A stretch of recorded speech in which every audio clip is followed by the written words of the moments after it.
우리 먼저 하나님 말씀 함께 찾고 말씀으로 권면받고 그리고 그 말씀을 근거해서 함께 기도하겠습니다. 우리 스바냐서 말씀 같이 찾겠습니다. 스바냐서 3장 14절에서 17절까지 말씀, 스바냐서 3장 14절에서 17절까지 말씀, 저와 성도님들 한 목소리로 천천히 같이 읽겠습니다. 스바냐 3장 14절에서 17절까지 말씀, 저와 성도님들 한 목소리로 같이 읽겠습니다. 시작. 시온에 따라 노래할지어다. 이스라엘아 기쁘게 부를지어다. 예루살렘 따라 전심으로 기뻐하며 즐거워할지어다. 여호와가 너의 형벌을 제하였고 너의 원수를 쫓아내었으며 이스라엘 왕 여호와가 너희 중에 있으니 네가 다시는 화를 당할까 두려워하지 아니할 것이라. 그날의 사람이 예루살렘에게 이르기를 두려워하지 말라. 시온아 내 손을 늘어뜨리지 말라. 너의 하나님 여호와가 너의 가운데 계시니 그는 구원을 베푸실 전능자시라. 그가 너로 인하여 기쁨을 이기지 못하여 하시며 너를 잠잠히 사랑하시며 너로 인하여 즐거이 부르며 기뻐하시리라 하리라. 아멘. 오늘 여기 있는 내용을 근거로 해서 위로, 하나님께서 주시는 완전한 평안이란 제목 가지고 하나님 말씀 증거하겠습니다. 오늘 시간에 이 말씀은 우리 삶에 참된 위로가 누구에게 있는가에 대해서 생각해 볼 수 있는 내용입니다. 우리 삶을 살다 보면 굉장히 불안하고 또 두려운 일들이 많이 있고, 그런 가운데 우리는 참된 위로자를 찾을 때가 참 많이 있습니다. 예전에 제가 한 청년하고 상담할 일이 있어서 대화를 나누는 가운데 이 청년이 당시에 경험했던, 그리고 당시에 앞두고 있었던 많은 일들을 쭉 이야기하면서 그러면서 이런 얘기를 하며 울었던 그런 기억이 있는데, 이 청년이 이런 얘기를 하면서 울었는데요. 나는 누가 위로해 주는 사람이 없다라고 하면서 막 울더라고요. 당시에 이 청년이 처해진 상황이 굉장히 불안했고 또 그러다 보니까 이것이 너무나 힘들어가지고 고통스러운 그런 마음을 상당히 오랜 시간 동안에 가졌던 것 같습니다. 그런데 이것을 저하고 대화하면서 저에게 이야기하면서 이 이야기를 꺼내서 서로 대화할 수 있는 상대도 없었다라는 표현을 그런 식으로 한 거죠. 나는 누가 위로해 줄 사람이 없어요. 이런 얘기를 하면서 우는 것을 보면서 굉장히 짠한 마음이 들기도 하면서 또 우리의 삶이 또 그럴 때가 많이 있다라는 겁니다. 누구에게 이야기할 수도 없고 또 누구에게 이야기해서 어떤 조언을 들었을 때 그게 또 나에게 위로가 되느냐, 위로되지 아니하고 오히려 더 큰 불안과 더 큰 걱정이 있는 이런 일들도 우리에게 참 많이 있지 않습니까? 우리는 마땅히 그럴 때 우리는 하나님께 나와야 되고 또 하나님 말씀을 통해서 우리는 그걸 통해 위로를 얻고 그걸 통해서 마음의 평안을 찾아야 된다라는 것입니다. 오늘 이사야서 49장에 보면 이런 말씀이 있습니다. 이사야서 49장 16절 17절에 보면 내가 너를 내 손바닥에 새겼고 너의 성벽이 항상 내 앞에 있나니 내 자녀들은 손을 속히 돌아오고 너를 헐며 너를 황폐케 하던 자들은 너를 떠나가리라 라는 말씀을 해주고 있는데, 북이스라엘이 멸망한 이후에 우리 야수르가 계속해서 남유다마저도 무너뜨리려고 위협하고 있을 때 여기저기 불안해서 저 북이스라엘도 멸망했는데 우리나라는 언제 멸망할 것인가라는 불안 가운데 있을 때 하나님께서는 이 남유다에게 이런 위로를 주고 있는 것이죠. 내가 너를 내 손바닥에 새겼고 너의 성벽이 항상 내 앞에 있다라는 말씀을 통해서 너는 절대로 무너지지 아니하고 내가 너를 항상 기억해서 내가 너와 함께 할 것이다. 그러니 두려워하지 말고 불안해하지 말라라는 말씀으로 그들을 위로해 주고 있고 그들을 격려하고 있는, 권면하고 있는 그 하나님의 마음을 잘 엿볼 수가 있다라는 것입니다. 그래서 우리가 삶을 살아가면서 어떤 이 불안한 일이 있을 때, 또 두려워한 일이 있을 때 절대로 잊지 않아야 되는 것은 무엇이냐면, 하나님은 나를 하나님의 손바닥에 새겨서 나를 기억할 만큼 나를 존중히 여기시고 또 나를 항상 잊지 아니하고 생각하시는 분인 것을 우리는 잊지 않아야 된다라는 것입니다. 사실 오늘 본문 말씀도 그러한 말씀이죠. 북이스라엘이 멸망한 이후에 그들이 항상 불안하고 두려워 떨 때 하나님은 말씀하시기를, 스바냐서 3장 16절에 그날에 사람이 예루살렘에게 이르기를 두려워하지 말라 시온아 내 손을 늘어뜨리지 말라라는 말씀을 통해서 우리에게 위로해주고 있다라는 겁니다. 두려워하지 말라 시온아 내 손을 늘어뜨리지 말라. 늘어뜨리지 말라는 것은 우리가 기운이 없을 때 나타나는 우리 인간의 모습을 잘 형상화해 말씀해 주고 있는 것이죠.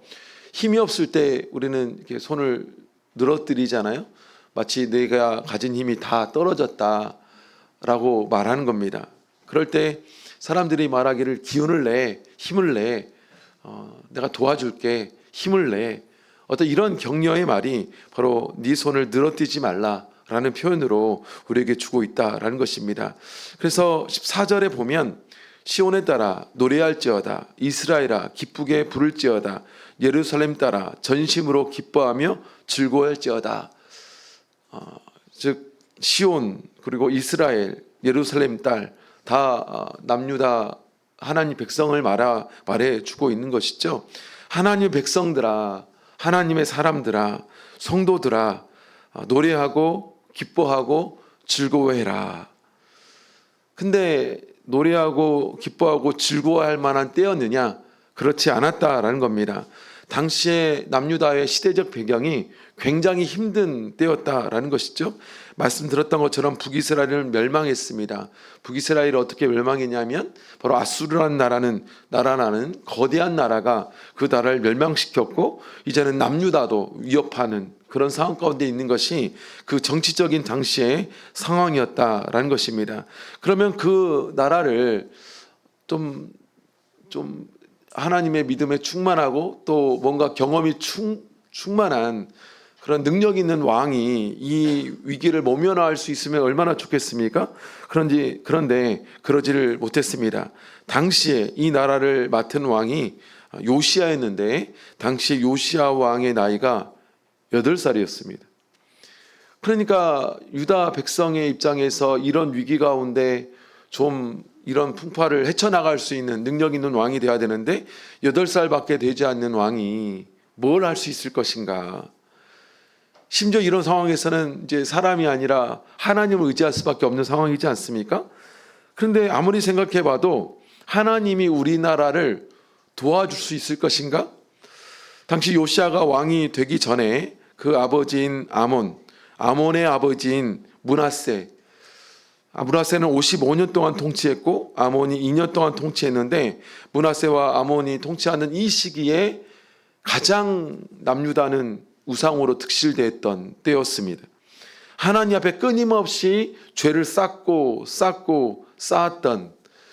그래서 이런 위기 가운데 하나님께서 도와주셔야 되는데 이런 죄 가운데 빠졌던 우리나라, 끊임없이 태양신과 바알신이 득실거리고 우상 숭배와 타락해버린 당시 많은 악한 회개들을 했던 그 남유다 백성들, 하나님께서 이런 나라를 도와줄 것인가, 이런 나라를 용서해 줄 것인가, 이제는 우리가 망하는 것이 당연하다, 우리는 끝났다, 그래서 멸망만 기다리고 있는, 아수르를 통해서 우리는 끝났다라고 생각할 수밖에 없는 그런 상황이 당시 남유다 백성들이 불안해할 수밖에 없는, 두려워할 수밖에 없는 그런 상황이었다라는 것입니다.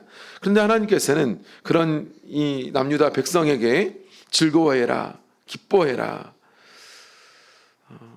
노래해라 라고 말하면서 오늘 하나님 말씀을 통해서 위로를 주고 있다라는 것입니다.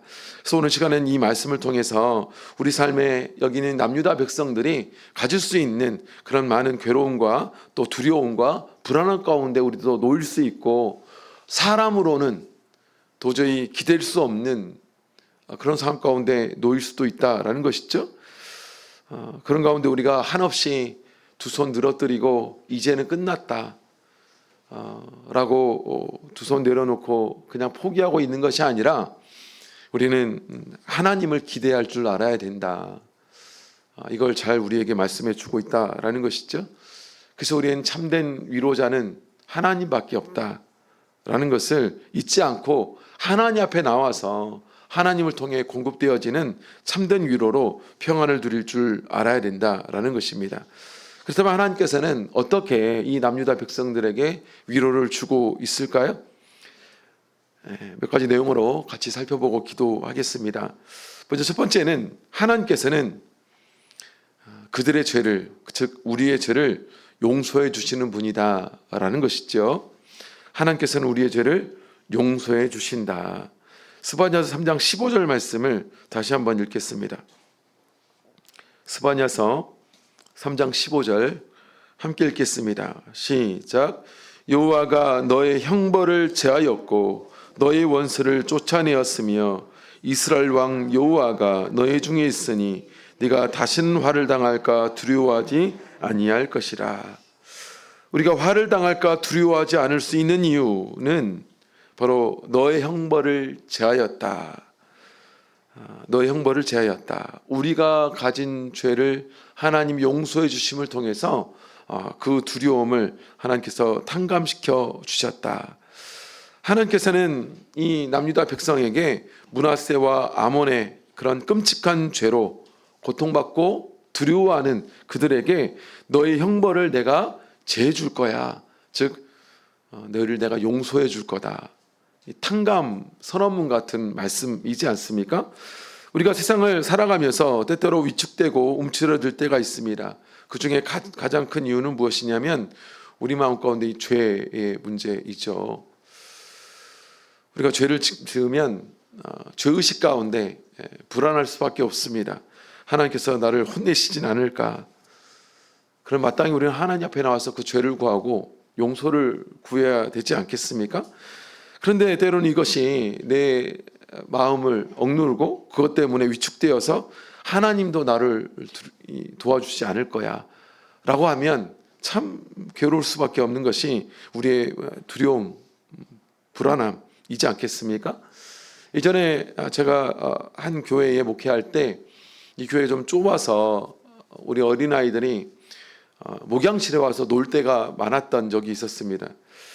공간이 좁다 보니까 어린애가 놀 데가 없으니까 이제 제가 이제 쉬는 곳에 와가지고 같이 앉아서 제 무릎에 앉고 있고 그래 놀고 그랬던 적이 있었는데요. 어느 날 제가 밖에서 일을 보고 이제 예배 때 끝날 때가 되어서 이제 안식일이 끝날 때가 되어서 방으로 들어가려고 하니까 제가 정말 아끼는 우리 사랑하는 아이가 제 방에서 나오면서 마치 도망가듯이 엄마 뒤로 숨어서 후다닥 집으로 가더라고요. 평상시에는 저를 꼭 안아주고 이렇게 갔는데 제가 왜 이렇게 도망가듯이 가나. 그래서 제 방으로 들어가 보니까 제 기타의 목이 땡강 부러져 있더라고요. 네, 이제 뭐 아깝죠. 큰 돈 주고 샀는데 어떻게 그렇게 부러뜨렸는지 목이 턱 부러져 가지고 있길래 얘가 이제 이것 때문에 이제 목사님 혼내면 어떻게 하나. 그래서 도망간 거죠.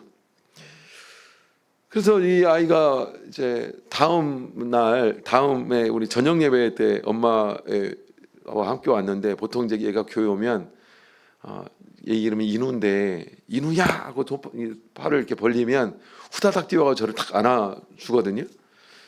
인우야 했는데 엄마 뒤에 숨어가지고 눈치 보면서 그래서 제가 이제 인우야 괜찮아 그거 고치면 돼 이렇게 얘기를 하니까 그때서야 빼꼼 저를 보더니 저한테 이렇게 와서 이렇게 안기더라고요.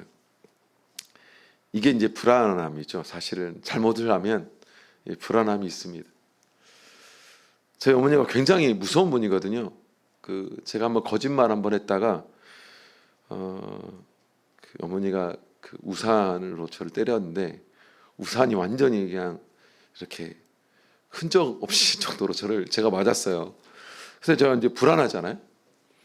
근데 제가 친구들하고 제작스럽게 큰 잘못을 한번 해가지고, 뭐 이제 지금 생각하면 이제 어른들이 저한테 겁주려고 했던 것 같은데, 경찰서에 제가 한번 갔던 적이 있어요.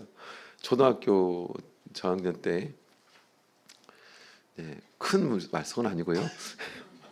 무슨 죄를 졌는가 보다.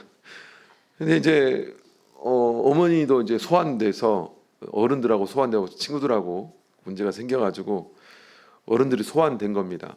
소환돼서 가니까 너는 집에 가 있어. 그러니까 저는 이제 집에 가서 어떻게 했어요?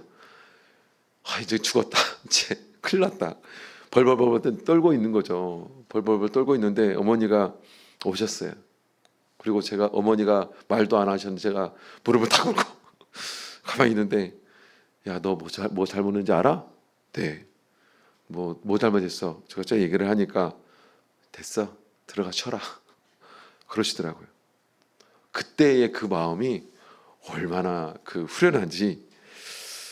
사실은 이게 용서의 은혜잖아요. 용서의 은혜. 하나님께서 내 죄를 용서해 주었다. 내 죄를 용서해 주었다. 이것만큼 우리에게 위로가 되는 게 없지 않습니까?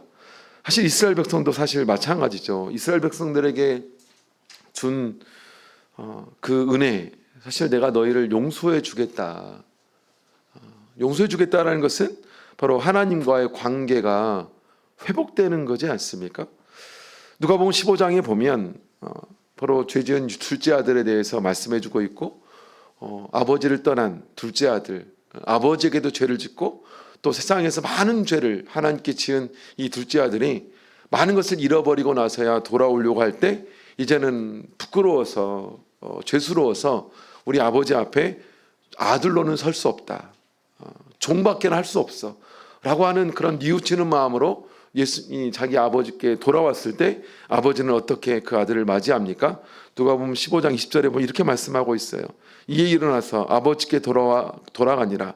아직도 상거가 먼데 아버지가 저를 보고 측은히 여겨 달려가 목을 안고 입을 맞추니, 아들이 가로되 아버지여, 내가 하늘과 아버지께 죄를 얻었사오니 지금부터는 아버지의 아들이라 일컬음을 감당치 못하겠나이다 하나. 사실 이 마음이 회개의 마음이죠. 진짜 회개는 이거지 않습니까? 내가 정말 아들로서 자격도 없어. 나 같은 사람이 어떻게 아버지의 하나님의 은혜를 다시 입을 수 있겠는가? 라는 진정한 회개가 하나님께서 바라시는 마음이지 않겠습니까? 이스라엘 백성들에게도 그런 마음이 있지 않았겠습니까? 우리들이 지은 죄가 얼마나 큰지, 하나님이 우리들을 도와줄 수 있겠어? 나 같아도 못 도와줄 것 같아.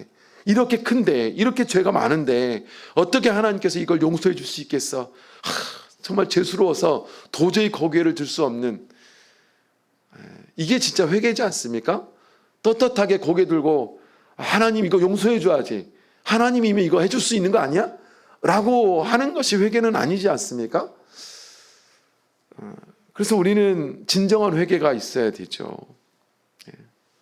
불안해서, 두려워서 하나님 이거 용서해 주지 않을 수도 있어, 그런 마음을 가지는 것이 정말 중요하다고 믿는데, 바로 이 둘째 아들이 보여준 이 회개의 모습이 하나님이 우리에게 바라시는 회개의 모습이죠.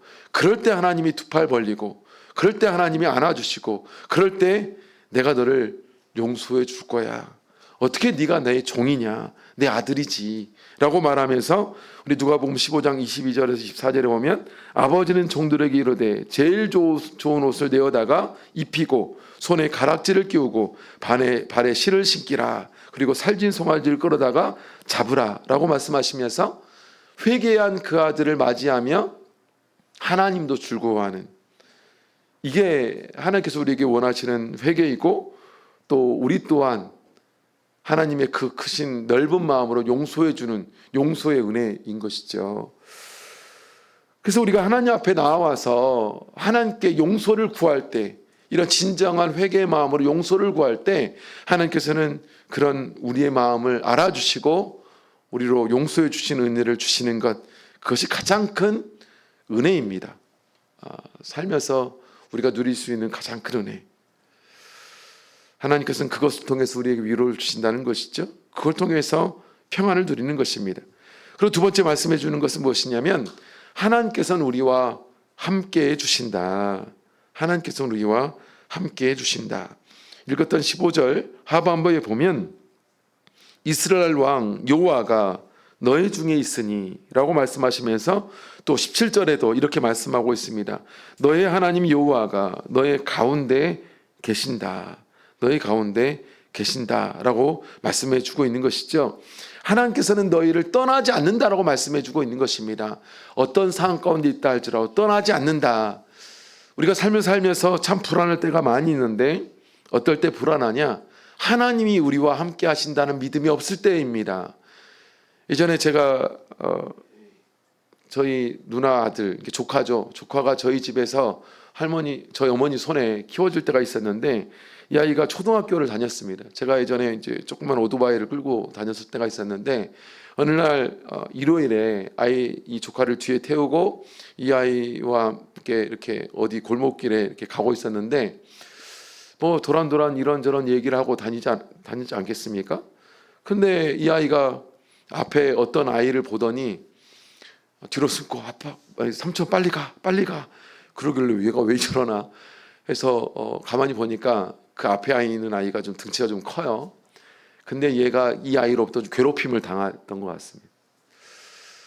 그래서 이 아이가 제가 내려서 이제 그 아이를 불렀어요. 삼촌 왜 그래? 그래가지고 불러가지고 이제 좀 친구냐고 물으면서 제가 이제 과자도 사주고 그러면서 사이좋게 지내라고 했는데 제가 이제 이 아이한테 나중에 그랬어요. 너 왜 그러냐 했더니 얘가 내 때리는 거예요. 그래서 그러면 제가 물었습니다. 삼촌이 이제 혼내줄까? 했더니 저를 굉장히 의심스러운 눈으로 보면서 삼촌 이제 이겨? 뭐야? 제가 그땐 대학생이었으니까요. 등치가 좀 있지 않습니까? 근데 얘는 초등학생인데. 근데 가만히 생각해 보니까 얘는 걔가 얘를 괴롭히니까 그것만 공포심이 있는 거예요. 그래서 충분히 이기지. 그렇게 제가 했던 기억이 납니다. 근데 가만히 생각해 보면 우리가 그럴 때가 있습니다.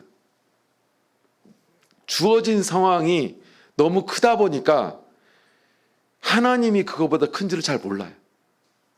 그냥 두렵습니다. 그냥 공포스러워요. 이거 어떻게 하지? 염려와 걱정만 쌓아놓고 그것보다 더 크신 하나님을 볼 줄 몰라요. 하나님이 이걸 해결해 줄 수 있나? 하나님이 이 문제를 해결해 줄 수 있나? 라고 하면 온전히 두려워하고 온전히 걱정하고 불안해서 잠도 못 자고 이런 일들이 얼마나 많은지 모릅니다.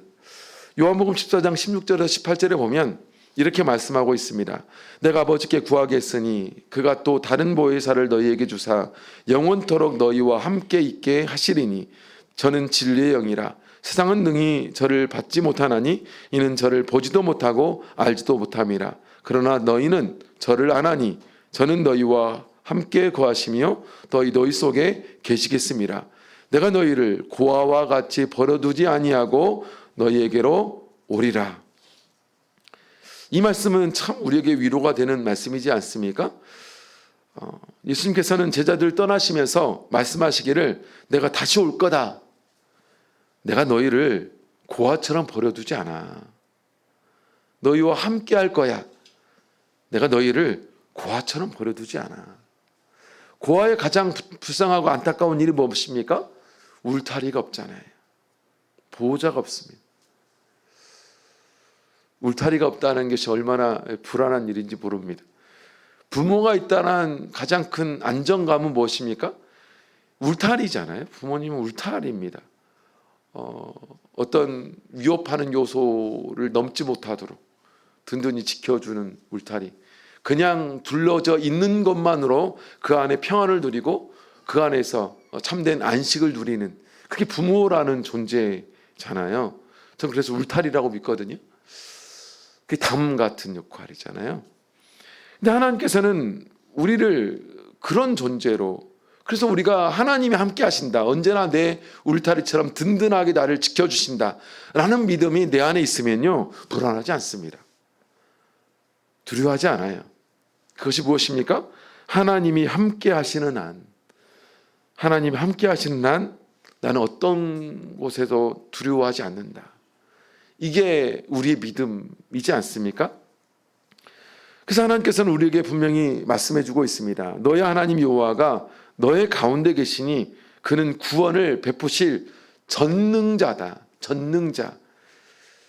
전능자가 무슨 말입니까? 이거는 하나님만 쓸 수 있는 말이잖아요.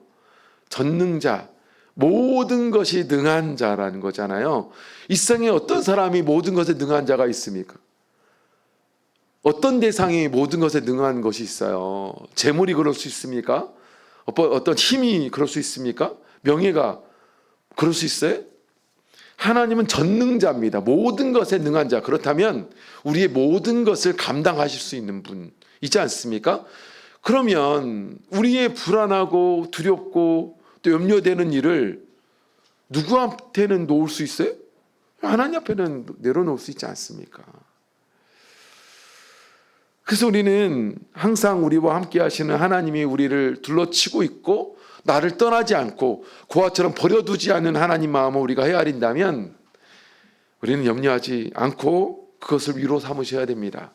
그래, 다 떠나가도, 다 내 마음 다 알지 못해도, 내가 불안하고 어려운 그런 일이 있다 할지라도 그 전능하신 하나님이 나와 함께 하시는데 그렇게 걱정해서 내가 잠도 못 자고 이러고 있는가?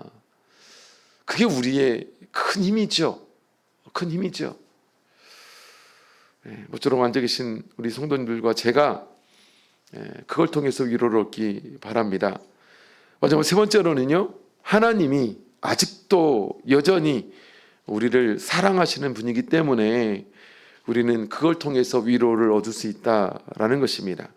스바냐서 3장 17절에 보면 너희 하나님 여호와가 너희 가운데 계시니 그는 구원을 베푸실 전능자시라. 그가 너로 인하여 기쁨을 이기지 못하여 하시며 너를 잠잠히 사랑하시며 너로 인하여 즐거이 부르며 기뻐하시리라 하리라. 나를 볼 때 정말 하나님이 나를 그렇게 여기신다고 하는 그런 우리를 향한 마음을 잘 표현해 주고 있잖아요. 그가 너로 인하여 기쁨을 이기지 못하여 하시며 너를 잠잠히 사랑하시며 너를 인하여 즐거이 부르며 기뻐하신다. 하나님이 우리를 얼마나 기뻐하시는 기쁨의 대상으로 여기고 있는가. 그게 이 하나님의 마음이죠. 하나님께 내가 어떤 존재인가, 그걸 잘 말씀해 주고 있습니다. 하나님이 나를 어떻게 여기고 있는가, 얼마나 소중한 존재로, 얼마나 귀한 존재로 여기고 있는가. 간혹 우리의 존재가 세상에서 사람들이 대하는, 때로는 내가 가진 것을 생각해 보면서 참 하찮은 존재로 스스로를 여길 때가 많습니다. 난 이것밖에 안 되는 존재구나. 이것밖에 안 되는 존재구나. 특히 이제 세월이 가면서 젊은 분들은, 저도 그래 있는데, 젊은 분들은 가진 것이 많잖아요. 그래서 점점 연세가 드셔가면서 내게 능력이 되었던, 힘이 되었던 것들이 하나하나 내 손에서 빠져나가는 일들을 경험하게 됩니다. 그래서 이제 내 자녀도 이제 나와 상관없는 삶을 살아가고, 또 건강했던 육체도 이제 나약해진 육체로 이제 하나님이 부르실 때가 가까워진, 그러면 가끔 어르신들이 참 보잘것없는 저 같은 사람이라는 표현을 쓰셔요. 그래서 간혹 제가 이제 우리 어르신들 신방 가면, 이제 서도교회 가면 홀로 사시는 모친들이 참 많습니다. 그래서 꼭 이 모친들하고 이제 대화하고 이제 기도해드리고 이렇게 오면 제 손을 꼭 붙잡고, 저같이 부족하고 보잘것없는 저를 이렇게 위해서 이렇게 와주셔서 감사하다고 이런 말씀을 자주 하세요. 그래서 그런 말 하지 마시라고. 하나님이 어떻게 여기시는지를 좀 믿으시라고 이런 말씀을 드리고 오거든요. 그런데 이제 그분들 입장에서는 자기가 예전에 힘이 되었던, 내가 힘이다, 능력이다고 여겼던 것들이 하나하나 다 떠나가니까 자기가 보잘것없이 느껴지는 것 같아요. 근데 그럴 때는 이제 하나님을 보셔야 됩니다. 하나님이 우리를 어떻게 여기시는가. 우리는 내 스스로 참 보잘것없구나 여기시지만 하나님은 우리를 어떻게 여기시는가. 그게 여기 하나님의 마음이잖아요. 그가 너로 인하여 기쁨을 이기지 못하여 하시며 너를 잠잠히 사랑하시며 너를 인하여 즐거이 부르며 기뻐하십니다. 온전한 하나님의 기쁨의 대상이 누구냐? 우리다라는 것을 말씀해 주고 있다는 것이죠. 하나님이 우리를 사랑하시는데 잠잠히 사랑하신다. 이 잠잠히 사랑한다는 거 뭡니까? 말없이 사랑한다라는 거거든요. 말없이 사랑한다는 것은 하나님이 우리를 향한 사랑을 온전히 표현하지 못하십니다. 100% 표현하지 못해요. 그래서 가장 성숙한 사랑은 절제된 사랑이지 않습니까? 간혹 이 절제되지 못한 사랑을 자녀들에게 막 하다 보니까 자녀들이 이상하게 크는 거예요. 근데 하나님께서는 너무 우리를 사랑하셔가지고 절제된 사랑, 정말 우리에게 필요한 사랑, 만약 하나님이 우리에게 필요한 사랑, 잠잠한 사랑을 주지 않았다면 우리는 그 사랑을 감당하지 못할 겁니다. 감당하지 못할 거예요. 그래서 부모님도 때로 자녀를 정말로 사랑하기 때문에 매도되시고 또 모든 거 다 들어주고 싶고 다 해주고 싶고 다 부어주고 싶고 다 사주고 싶지만 이 아이 때문에 참잖아요. 그렇죠? 우리 자녀들 그거 알아야 돼요. 엄마 이거 좀 사주세요. 근데 안 돼. 내가 부모라면 사줄 텐데. 왜 안 사주냐면 사랑하니까 안 사주는 거예요. 사랑하니까. 부모는 다 사주고 싶죠. 그게 부모 마음이잖아요. 근데 왜 그렇게 부모님은 이 아이에게 필요한 것만 지금 사주면 안 돼. 조금만 기다려야 돼. 라는 것을 왜 합니까? 사랑하니까 그렇게 하는 겁니다. 자녀들은 알아야 돼요. 근데 그게 부모지 않습니까? 하나님도 마찬가지입니다. 하나님께서 우리를 향한 마음을 다 그냥 무절제하게 다 풀어내면 우리는 살 수 없을 거예요. 감당할 수 없어요. 우리는 연약해서, 우리는 부족해서. 그런데 하나님 사랑이 얼마나 고마우냐면 절제된 사랑입니다. 우리에게 필요한 것을 공급해 주는, 때로는 그래서 말없이 기다리기도 하시는 사랑, 말없이 기다리기도 하는 사랑. 그래서 하나님의 사랑은 무한하잖아요. 마치 태양처럼. 태양은 얼마나 들끓는 그 열정이 가득한 것입니까? 그 해 같은 열정이 가득한 그 해가 그래서 해와 지구와의 이 거리가 가장 딱 좋은 거리지 않습니까? 그럴 때 우리에게 유익이 되잖아요. 조금만 가까워도 우리는 뜨거워서 못 살 것이고 조금만 멀어져도 우리는 추워서 못 살 그 관계가 해와 지구와의 관계인데, 만약 하나님이 우리에게 하나님의 사랑을 온전히 확 부어줘 버린다면 우리 못 살 거예요. 그런데요, 잠잠히 사랑하십니다. 하나님의 방식으로, 꼭 우리에게 필요한 방식으로. 요한일서 4장 10절 11절에 보면 이렇게 말씀하고 있죠. 사랑은 여기 있으니 우리가 하나님을 사랑한 것이 아니요 오직 하나님이 우리를 사랑하사 우리 죄를 위하여 화목제로 그 아들을 보내셨습니다. 사랑하는 자들아, 하나님이 이같이 우리를 사랑하셨은즉 우리도 서로 사랑하는 것이 마땅하니라.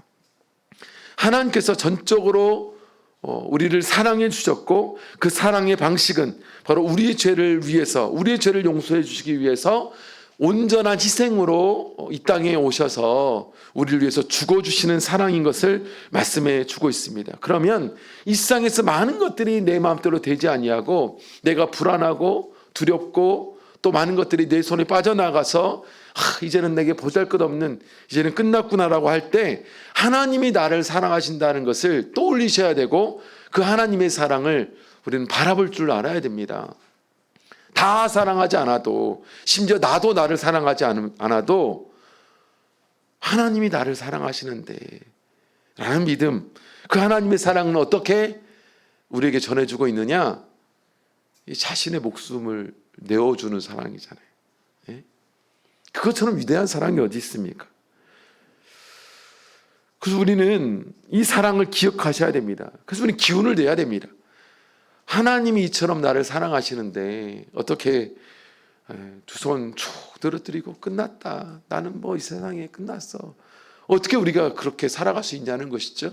힘을 내고 다시 그래, 내가 하나님께서 사랑하시는데 뭘 못하겠는가.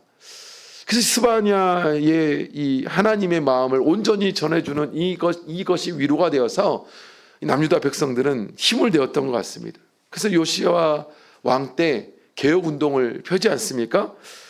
백성들은 도끼를 가지고 우상의 신당들을 다 무너뜨리고 성경을 열어서 말씀을 듣고 세속에 물든 습관을 다 뒤로하고 하나님께 기도하기 시작하고, 또 신앙을 재편해서 정말 하나님 앞에 온전한 신앙을 가지기 위해서 애쓰고 하나님을 붙잡는 그 신앙을 회복한 것이 요시야를 통해서 남유다가 해낸 일입니다. 어떻게 그런 일을 해낼 수 있었느냐?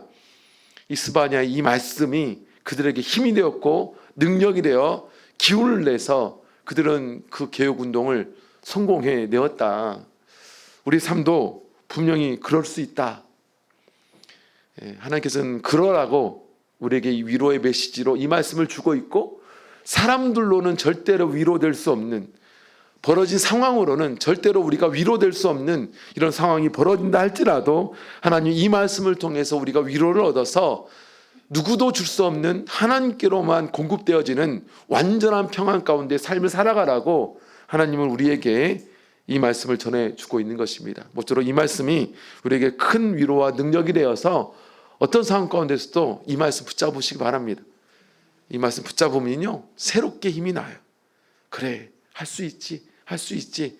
하나님이 내 죄를 용서해 주고 이런 연약한 부족한 나와 함께 해 주시면서 나를 사랑해 주시는데 뭐가 내게 필요한 것인가. 꼭 이 하나님 붙잡고 힘을 내시는 저와 여러분 되시기를 주의 이름으로 축원드립니다. 같이 기도하겠습니다. 오늘 들으신 말씀 생각하시면서 함께 기도하겠습니다.